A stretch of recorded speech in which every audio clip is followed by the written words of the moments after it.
মোদিজি, অমিতজি এবং রাজনাথ সিংজি, আপনারা বাংলাদেশ সেনাবাহিনী যেটা দেখেছেন ৭২ সালের সেই সেনাবাহিনী এখন আর নাই।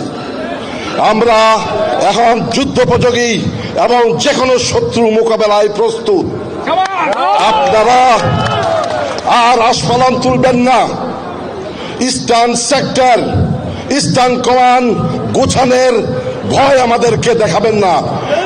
শুধু আমরা সশস্ত্র বাহিনী নই, ১৭ কোটি জনতা আছে আমাদের সাথে আপনাদেরকে সীমান্তেই রুখে দিতে। আমরা অতি উদ্বেগের সাথে লক্ষ্য করছি, সম্প্রতি বাংলাদেশের লেডি ফ্রাউন পালিয়ে যাওয়ার পর থেকে ভারতের হিন্দু বিদ্বেষী নেতৃত্বের সেন দৃষ্টি পড়েছে আমাদের দিকে। তাদের ইদানিংকালের বিভিন্ন কর্মকাণ্ড এটা সুস্পষ্টভাবে প্রমাণ করে। তাদের সর্বশেষ উদ্যোগ ছিল আগরতলা এবং কলকাতার বাংলাদেশি দূতাবাসে আক্রমণ চালানো এবং আমাদের বাংলাদেশের পতাকাকে অবমাননা করা।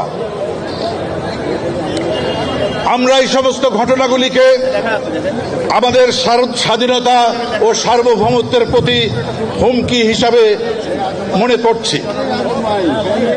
এছাড়া ভারতের কিছু মিডিয়া, রাজনৈতিক নেতারা বাংলাদেশকে নিয়ে সার্বক্ষণিক বিষোদ্গার করে চলেছে। দেশের এই সংকটময় পরিস্থিতিতে যখন আমাদের সার্বভৌমত্বের উপর হামলা হয়, আমাদের পতাকা পদদলিত হয়, আমাদের দূতাবাসে আক্রমণ হয়, তখন আমরা সশস্ত্র বাহিনীর সদস্যরা চুপ করে থাকতে পারি না।